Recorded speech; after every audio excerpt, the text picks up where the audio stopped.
from a god machine, code of remembrance of higher beings, ancient technology.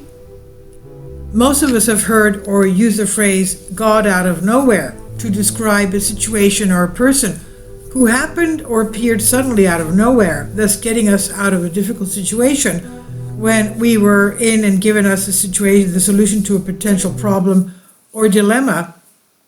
Well, in many cases, it may even have saved our own lives. But is there something deeper when it was first used in ancient tragedies?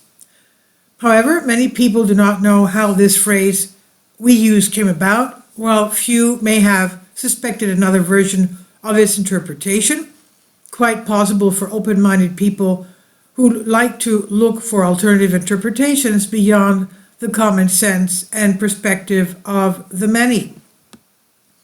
Let's first look at the term God from a machine. It literally means the God from a machine and comes from the ancient Greek tragedy where they were live on theatrical stage in front of spectators watching, and while the actors were on stage, something extraterrestrial, quote unquote, would happen that interfered with the action and surprised those present.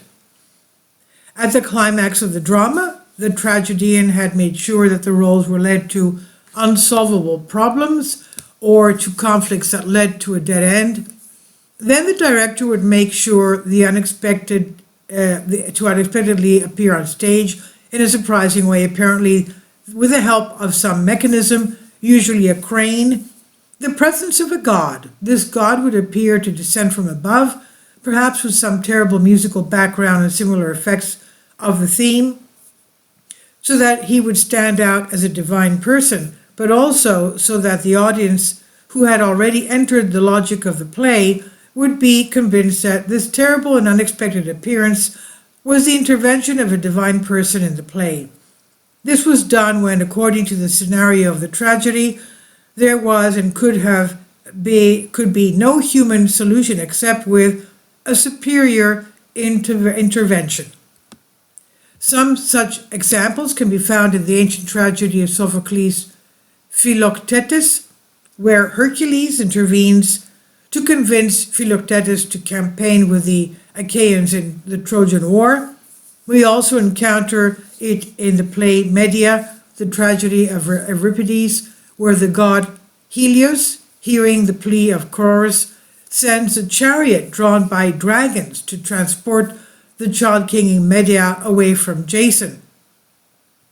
Especially here, the director and the people behind him must have had a very great imagination, as the presence of horses and dragons must have been a super production, as we would say today.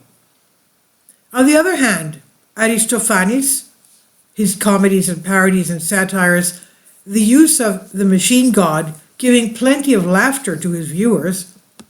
Perhaps the most ingenious scene is the one where in his comedies Nephilis, meaning clouds, he has Socrates appear on stage in a basket suspended high from the stage, so that his brains catch the air and he catches the celestial signals and downloads ideas.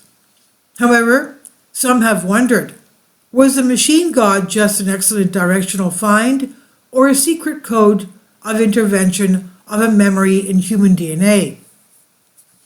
It's argued that ancient tragedies were a kind of lively but simple initiation in which spectators of all educational levels participated, and that is why the description of the performance to those who had not seen it could not convey the experience experienced by those who actually saw the play. In fact, Aeschylus was accused of revealing in his works, in some of his tragedies, part of the Eleusinian mysteries. Much of Greek literature, and especially Greek mythology, is full of gods and other entities who fly in their chariots like flying vehicles in Aeschylus and intervene or interfere in the lives of mortals, mainly in wars and battles, determining their outcome. If we do not perceive all of this as fairy tales and fantasies of the ancient Greeks, who otherwise had discovered almost everything and gave the lights of civilization to the rest of the world, but see it at least as a possible alternative reality that may have been true, Then we move to another level of research and hypothesis that in several points has points in common with the so-called theory of ancient astronauts. And let's remember that they were saying that Argo, the ship of the Argonauts, was an actuality a flying saucer, a flying craft. Now, from this perspective, the machine god may have been a living or convincing way of communicating to remind the viewers of the memory that may be imprinted in their DNA, which had to be awakened. The presence of the gods among humans in the past, at the moment when the flying craft of these beings remained suspended in the sky or landed a little further away in open space.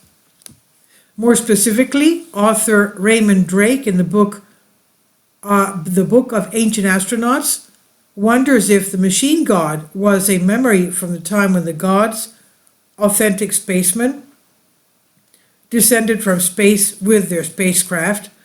How likely or unlikely such a thing is impossible to know. We can simply think about it and wonder about it.